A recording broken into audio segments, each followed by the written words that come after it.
Perkenalkan, nama saya Stefani Jamianto dengan NIM 2019-50299 sebagai Ketua Kelompok dari The Imposter. Perkenalkan, nama saya Ivana Martauli dengan NIM 2019-50350. Perkenalkan, nama saya Oktaviani Suwarjaya dengan NIM 2019-50330.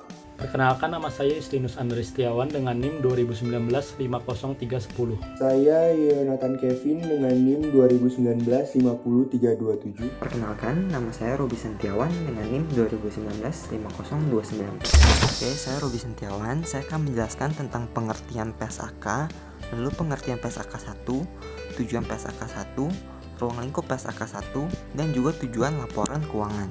Yang pertama ada pengertian PSAK. Jadi PSAK adalah sebuah kerangka prosedur rujukan dalam membuat laporan keuangan akuntansi. Jadi PSAK bisa dikatakan sebagai sebuah standar atau pedoman dalam membuat laporan keuangan akuntansi dalam sebuah perusahaan. Sedangkan PSAK 1 adalah laporan keuangan yang merupakan penyajian terstruktur dari posisi keuangan dan kinerja keuangan suatu entitas. Kemudian ada tujuan PSAK 1. Dasar-dasar bagi penyajian laporan keuangan biasanya bertujuan umum atau yang sering disebut dengan General Purpose Financial Statement. Nah, di sini tujuan PSAK 1 itu agar para pengguna laporan keuangan dapat membandingkan antara laporan keuangan periode sebelumnya dengan periode sekarang. Selain itu juga dapat membandingkan laporan perusahaannya dengan laporan keuangan entitas lainnya. Nah, dengan adanya laporan keuangan yang terstruktur ini, maka dapat membantu para manajer melihat kinerja perusahaannya, apakah semakin baik atau semakin buruk, yang dimana nantinya dapat mempermudah para manajer untuk mengambil keputusan untuk masa depan perusahaannya. Selain itu, PSAK 1 juga mengatur tentang persyaratan bagi penyajian laporan keuangan, struktur laporan keuangan, persyaratan minimum, dan juga isi laporan keuangan. Selanjutnya ada ruang lingkup dari PSAK 1. Jadi entitas menerapkan PSAK 1 dalam penyusunan dan penyajian laporan keuangan bertujuan umum sesuai dengan SAK atau standar akuntansi keuangan. Kemudian yang kedua itu PSAK 1 tidak berlaku bagi penyusunan dan penyajian laporan keuangan entitas syariah. Kenapa? Karena entitas syariah biasanya mengacu pada SAK tersendiri. Lalu ada tujuan laporan keuangan. Laporan keuangan adalah suatu penyajian terstruktur dari posisi keuangan dan kinerja perusahaan suatu entitas. Nah, jadi tujuan laporan keuangan itu memberikan informasi mengenai posisi keuangan, kinerja keuangan, dan arus kas entitas yang dimana akan bermanfaat bagi sebagian besar kalangan pengguna laporan dalam membuat keputusan ekonomi. Nah, laporan keuangan ini biasanya menunjukkan hasil pertanggungjawaban manajemen atas penggunaan sumber daya yang dipercayakan kepada mereka. Nah, kemudian laporan keuangan biasanya menyajikan informasi tentang aset, liabilities, ekuitas, pendapatan dan beban termasuk keuntungan dan kerugian, kontribusi dan distribusi kepada pemilik, dan juga arus kas. Saya Ivana Martauli, saya akan menjelaskan tentang komponen laporan keuangan dalam PSAK 1. Yang pertama adalah laporan posisi keuangan pada pagar periode. Yang kedua adalah laporan laba rugi dan penghasilan komprehensif lain selama periode. Yang ketiga adalah laporan perubahan ekuitas selama periode. Yang keempat adalah laporan arus kas selama periode. Yang kelima adalah catatan atas laporan keuangan. Yang keenam adalah laporan posisi keuangan pada awal periode. Lalu ada struktur dan isi. Yang pertama adalah identifikasi laporan keuangan yang terdiri dari nama entitas perusahaan, identitas lain yang terjadi setiap perubahan informasi dari periode lalu. Yang kedua adalah periode laporan keuangan. Yang ketiga adalah mata uang pelaporan. Yang keempat adalah pembulatan. Lalu struktur yang kedua, ada informasi yang minimal harus disajikan. Yang ketiga, pajak tangguhan tidak boleh diklasifikasikan sebagai aset lancar atau liabilitas jangka pendek. Lalu ada pembedaan aset lancar atau tidak lancar dan liabilitas jangka pendek atau jangka panjang. Dalam aset lancar, yang pertama diharapkan untuk direalisasi dalam siklus operasi normal perusahaan. Yang kedua, dimiliki untuk tujuan diperdagangkan. Yang ketiga, diharapkan akan direalisasikan dalam 12 bulan setelah periode pelaporan. Yang keempat adalah kas atau setara kas. Lalu dalam liabilitas jangka pendek, yang pertama diharapkan untuk diselesaikan dalam siklus operasi normal perusahaan. Yang kedua dimiliki untuk tujuan diperdagangkan. Yang ketiga adalah jatuh tempo untuk diselesaikan dalam 12 bulan setelah periode pelaporan. Lalu keempat, entitas tidak memiliki hak tanpa syarat untuk menunda penyelesaian liabilitas selama sekurang-kurangnya 12 bulan setelah periode pelaporan. Lalu ada liabilitas jangka pendek. Yang pertama, jika entitas melanggar ketentuan perjanjian sehingga liabilitas harus segera dibayar, walaupun pemberian pinjaman menyetujui penundaan pembayaran dalam 12 bulan setelah periode pelaporan, tetapi persetujuan diperoleh setelah periode pelaporan atau sebelum tanggal laporan keuangan. Lalu yang kedua, jika pembiayaan kembali atau perpanjangan jatuh tempo, pembayaran bukan merupakan diskresi atau kebebasan entitas. Lalu saya akan menjelaskan tentang karakteristik umum dari PSAK 1 atau laporan keuangan. Yang pertama, ada penyajian secara wajar dan kepatuhan terhadap SAK yang menyebutkan secara eksplisit kepatuhan terhadap SAK dan kepatuhan terhadap SAK memberikan pemahaman yang salah. Lalu yang kedua, ada kelangsungan usaha, yaitu laporan keuangan disusun berdasarkan asumsi kelangsungan usaha, mengungkapkan fakta jika terjadi pelanggaran asumsi. Lalu yang ketiga ada dasar akrual, yang keempat ada material dan agregasi, yang kelima adalah saling hapus atau tidak boleh kecuali disyaratkan atau diizinkan suatu PSAK. Yang keenam adalah frekuensi pelaporan, yaitu secara tahunan. Yang ketujuh adalah informasi komparatif dalam periode sebelumnya. Yang kedelapan adalah konsistensi penyajian dan klasifikasi. Lalu saya akan menjelaskan tentang laporan posisi keuangan secara umum. Laporan posisi keuangan secara umum adalah hasil akhir dari proses pencatatan transaksi keuangan suatu perusahaan yang menunjukkan kondisi keuangan perusahaan tersebut pada satu periode akuntansi dan merupakan gambaran umum mengenai kinerja suatu perusahaan. Halo semuanya, perkenalkan nama saya Oktaviani dan saya akan melanjutkan pembahasan mengenai pos dalam laporan posisi keuangan. Nah, jadi di slide ini saya akan menjelaskan mengenai pos dalam laporan posisi keuangan, di mana arti pos dalam laporan posisi keuangan itu adalah klasifikasi yang menggambarkan pos-pos yang memiliki sifat dan fungsi yang sejenis. Nah, untuk kelompok posnya ini terbagi menjadi dua. Ada kelompok pos dari unsur aset dan juga ada kelompok pos dari unsur kewajiban atau liabilitas. Kalau dari unsur aset, ada aset lancar, investasi jangka panjang, aset tetap atau tidak lancar, aset tidak berwujud, dan lain-lain.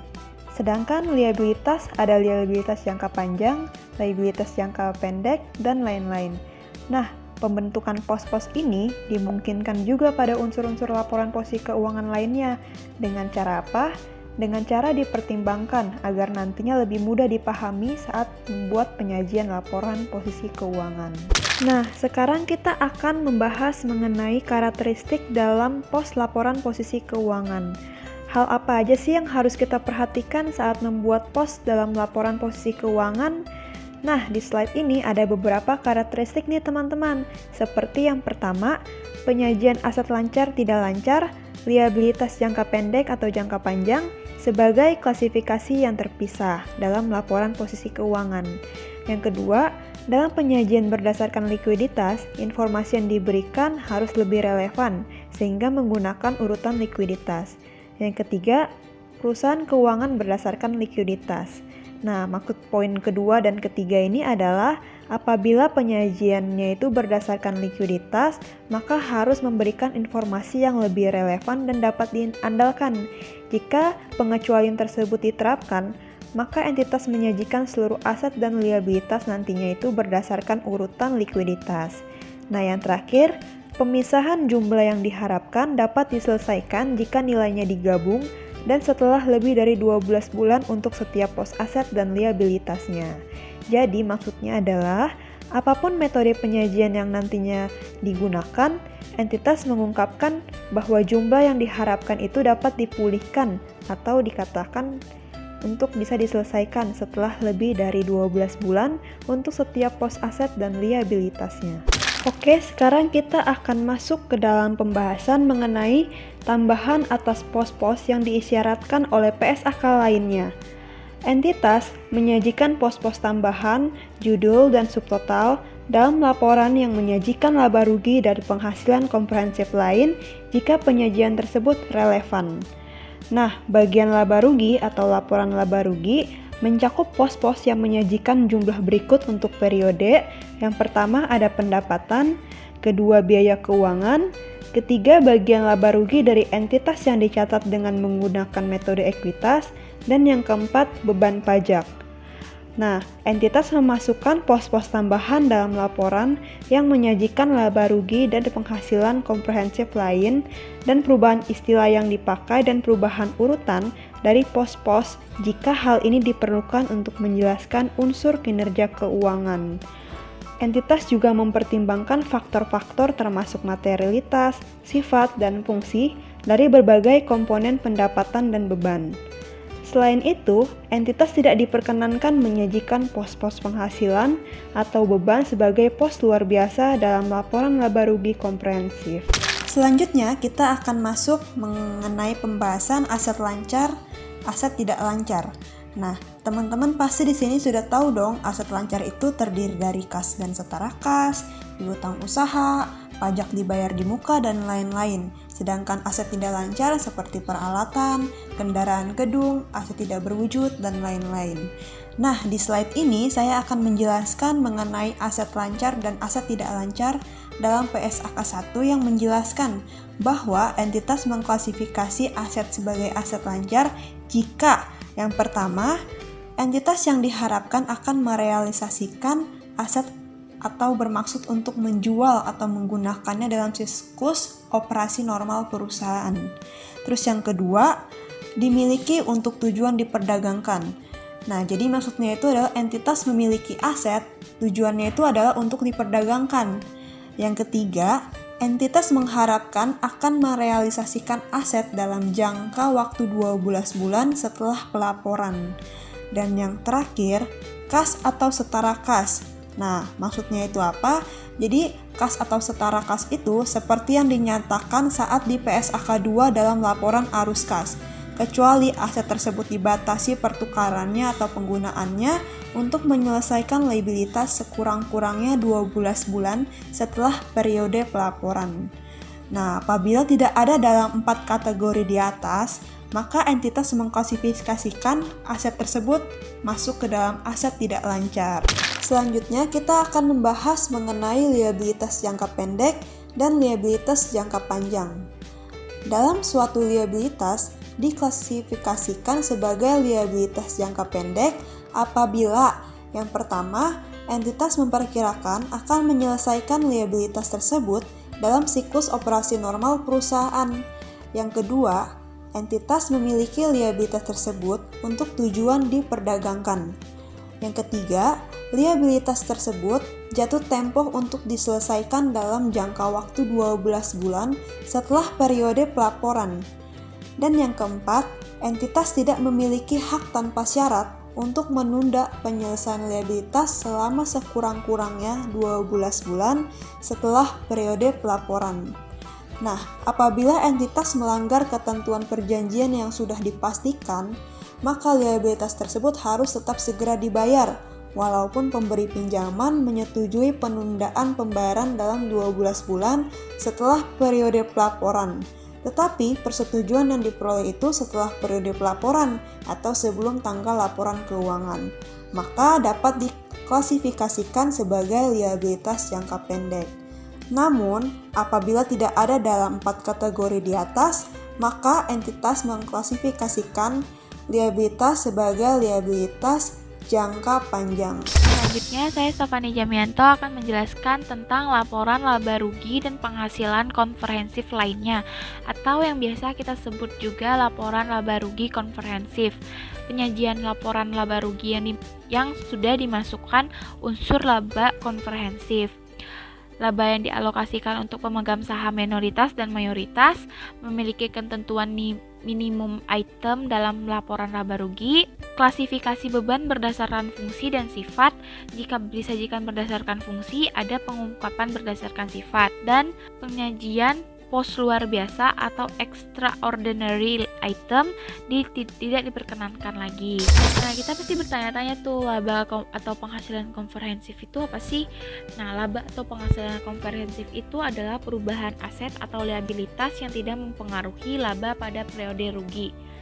Nah, di mana Contohnya itu seperti selisih revaluasi aset tetap, perubahan nilai investasi yang tersedia untuk dijual, dan dampak translasi laporan keuangan.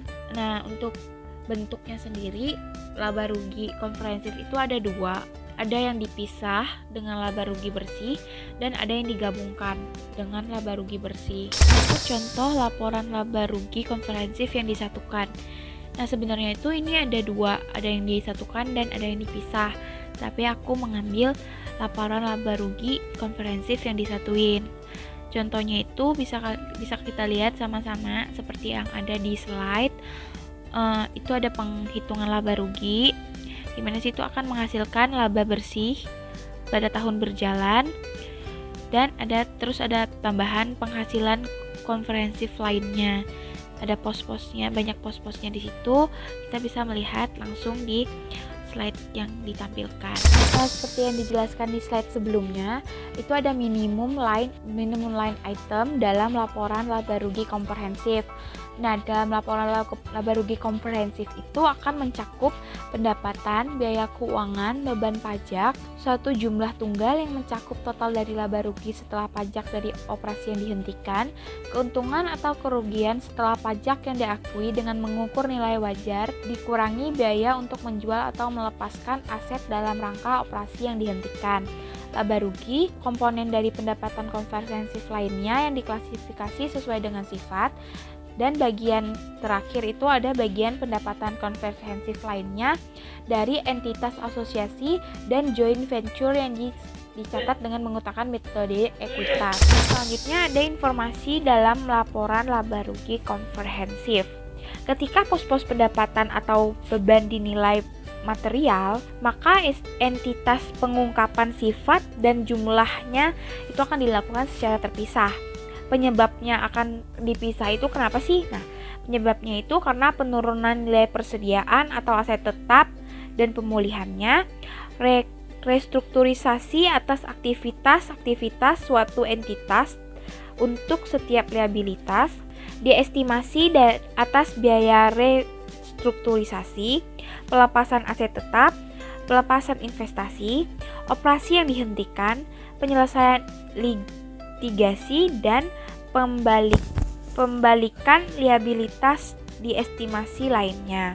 Dan yang terakhir itu ada entitas menyajikan analisis beban yang diakui dalam laporan rugi dengan menggunakan klasifikasi berdasarkan sifat dan atau fungsi dalam entitas mana yang dapat menyediakan informasi lebih dapat diandalkan dan relevan. Baik, saya Yonatan akan melanjutkan presentasi kali ini. Kita masuk ke laporan arus kas.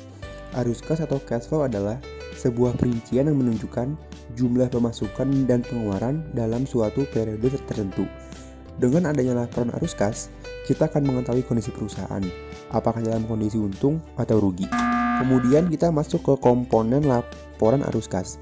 Ada 3 komponen dalam laporan arus kas. Yang pertama itu arus kas dari kegiatan operasi adalah pemasukan dan pengeluaran kas yang terjadi akibat aktivitas dari bisnis utama suatu perusahaan. Aktivitas operasi bervariasi antar perusahaan tergantung pada bisnis inti mereka. Bagi pemanufaktur, produksi dan penjualan barang adalah bisnis inti mereka. Sedangkan bagi bank, pinjam-meminjam adalah bisnis inti mereka. Contoh akun-akun dalam arus kas akibat kegiatan operasi, antara lain pendapatan penjualan, beban gaji, beban pajak, pembelian bahan baku, dan sebagainya. Yang kedua, arus kas dari kegiatan investasi adalah pemasukan dan pengeluaran kas yang terkait dengan investasi jangka panjang yang dilakukan perusahaan. Contoh akun-akun dalam arus kas akibat kegiatan investasi adalah pembelian dan penjualan aset tetap, pembelian saham untuk investasi, dan sebagainya. Yang ketiga, arus kas dari kegiatan pendanaan adalah penerimaan dan pengeluaran kas yang terkait dengan transaksi pendanaan jangka panjang dengan kreditur maupun pemegang saham perusahaan. Contoh akun-akun dalam arus kas akibat kegiatan pendanaan adalah pembayaran dividen, penerbitan saham biasa, dan sebagainya. Kemudian kita masuk ke metode penyusunan. Untuk membuat laporan arus kas, ada 2 sumber data yang dibutuhkan. Yang pertama itu laporan laba rugi. Yang kedua, neraca periode bersangkutan dan periode sebelumnya. Ada dua metode yang digunakan. Yang pertama, direct cash flow atau metode langsung. Pada metode ini, penyusunan dilakukan sesuai dengan buku kas atau bank. Kita melaporkan berbagai kelompok penerimaan dan pengeluaran kas dari kegiatan operasional dilanjutkan ke kegiatan investasi dan kegiatan pendanaan. Ini contoh dari penggunaan metode langsung. Kemudian kita masuk ke metode yang kedua, yaitu indirect cash flow atau metode tidak langsung. Pada metode ini, penyusunan dilakukan sesuai dengan laporan laba rugi dan neraca yang ada. Ini contoh dari penggunaan metode tidak langsung. Kemudian kita masuk ke laporan perubahan ekuitas. Laporan perubahan ekuitas atau laporan perubahan modal adalah laporan yang menunjukkan perubahan dalam ekuitas pemilik atau pemegang saham selama periode akuntansi. Struktur umum perhitungan dalam laporan perubahan ekuitas adalah modal akhir sama dengan modal awal ditambah penghasilan bersih dikurang dividen ditambah atau dikurang perubahan lainnya. Ada dua tujuan dibentukkan laporan perubahan ekuitas, yaitu memberi laporan mengenai perubahan modal kerja. Yang kedua, membuat ikhtisar dari investasi dan dana yang dihasilkan di dalam suatu periode serta aktivitas pembayaran. Kemudian kita masuk ke komponen yang ada dalam laporan perubahan ekuitas. Yang pertama ada modal awal, yang kedua ada pengaruh koreksi kesalahan periode sebelumnya, yang ketiga ada perubahan dari modal saham, yang keempat ada dividen, yang kelima adalah laba rugi pada periode terkait, yang keenam ada perubahan dalam cadangan revaluasi, yang ketujuh ada keuntungan dan kerugian lain, yang kedelapan ada modal akhir. Ini contoh struktur dari laporan perubahan modal. Kemudian kita masuk ke catatan atas laporan keuangan. Catatan atas laporan keuangan atau CALK adalah catatan yang memuat detail dan informasi mengenai profil perusahaan, kebijakan akuntansi, dan angka-angka yang terdapat dalam laporan keuangan. Fungsi adanya CALK yang pertama adalah memberikan penjelasan atau perincian dari pos-pos yang disajikan dalam laporan keuangan. Yang kedua, informasi tentang pos yang tidak memenuhi kriteria pengakuan dalam laporan keuangan. Kemudian kita masuk ke format catatan atas laporan keuangan. Catatan atas laporan keuangan biasanya disajikan setelah neraca, laporan laba rugi, laporan perubahan ekuitas, dan laporan arus kas dengan urutan sebagai berikut. Yang pertama itu gambaran umum perusahaan.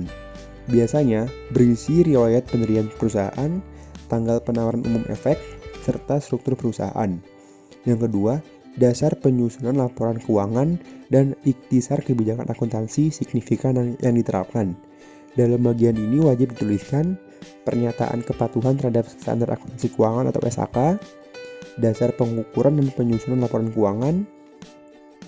Kemudian ada kebijakan akuntansi tertentu, antara lain prinsip-prinsip konsolidasi, kas dan setara kas, instrumen keuangan, persediaan, aset tetap, dan sebagainya. Yang ketiga ada informasi tambahan untuk pos-pos yang disajikan dalam neraca, laporan laba rugi komprehensif, perubahan ekuitas, dan arus kas, sesuai dengan urutan penyajian laporan dan penyajian masing-masing pos. Yang keempat, pengungkapan lainnya yang antara lain meliputi yang pertama, informasi yang dipersyaratkan oleh standar akuntansi keuangan atau SAK yang tidak disajikan dalam laporan keuangan. Yang kedua, informasi yang tidak disajikan di bagian manapun dalam laporan keuangan, tetapi informasi tersebut relevan untuk memahami laporan keuangan. Ini contoh dari catatan atas laporan keuangan PT Indofood. Halo, nama saya Justinus Andre. Seperti yang sudah dijelaskan oleh teman-teman saya, jadi secara keseluruhan, PSAK 1 mengatur penyajian laporan keuangan perusahaan untuk kebutuhan umum. Kali ini saya akan menganalisis penerapan PSAK 1 pada dua jenis laporan keuangan dari PT Indofood, yaitu ada laporan posisi keuangan, serta laporan laba rugi dan penghasilan komprehensif lain. Yang pertama, laporan posisi keuangan. Laporan ini juga biasa kita kenal dengan nama neraca. Dalam PSAK 1 terdapat 3 pos utama pada laporan posisi keuangan, yaitu aset, liabilitas, dan ekuitas. Aset sendiri dibagi menjadi dua jenis, yaitu aset lancar dan aset tidak lancar. Untuk liabilitas dibagi juga menjadi dua jenis, yaitu liabilitas jangka pendek dan liabilitas jangka panjang. Lalu, PSAK 1 juga mengatur minimum line item yang wajib ada dalam laporan posisi keuangan. Di antaranya adalah kas dan setara kas, piutang usaha dan piutang lainnya, aset yang dimiliki untuk dijual, persediaan, aset keuangan, investasi dengan menggunakan metode ekuitas, properti investasi, aset tetap, aset tak berwujud, utang usaha dan utang usaha lainnya, liabilitas yang dimiliki untuk dijual, liabilitas keuangan, provisi jangka panjang, kepentingan non-pengendali, serta modal saham dan cadangan yang dapat diatribusikan kepada pemilik entitas induk. Jadi kesimpulan menurut kelompok kami adalah penyajian laporan posisi keuangan dari PT Indofood sudah sesuai dengan PSAK 1. Karena pada laporan posisi keuangan PT Indofood sudah terdapat pos-pos dan minimum line item yang wajib ada menurut PSAK 1. Yang kedua, laporan laba rugi dan penghasilan komprehensif lain. Pada PSAK 1 2009, laporan ini bernama laporan laba rugi komprehensif. Dan pada PSAK 1 2013, namanya diubah menjadi laporan laba rugi dan penghasilan komprehensif lainnya. Secara penyajian, laporan laba rugi dan penghasilan komprehensif lainnya di PT Indofood ini digabung menjadi satu laporan. Dan untuk minimum line item yang wajib ada dalam laporan laba rugi adalah pendapatan, biaya keuangan, bagian laba rugi entitas asosiasi dan ventura bersama yang dicatat dengan menggunakan metode ekuitas, beban pajak, dan jumlah laba rugi. Nah, dalam laporan laba rugi PT Indofood tahun 2019 tidak ada operasi yang dihentikan. Namun, apabila dalam perusahaan ada operasi yang dihentikan, maka operasi yang dihentikan ini akan menjadi line item yang wajib dimasukkan ke dalam laporan laba rugi. Lalu, penghasilan komprehensif lain. Penghasilan komprehensif lain dibagi menjadi dua golongan, yaitu penghasilan komprehensif lain yang tidak akan direklasifikasikan lebih lanjut ke laba rugi, dan penghasilan komprehensif lain yang akan direklasifikasikan lebih lanjut ke laba rugi. Jadi, kesimpulan menurut kelompok kami adalah penyajian laporan laba rugi dan penghasilan komprehensif lain dari PT Indofood sudah sesuai dengan PSAK 1, karena sudah terdapat minimum line item yang wajib ada menurut PSAK 1. Sekian presentasi dari kelompok kami mengenai PSAK 1. Mohon maaf apabila ada salah kata. Terima kasih.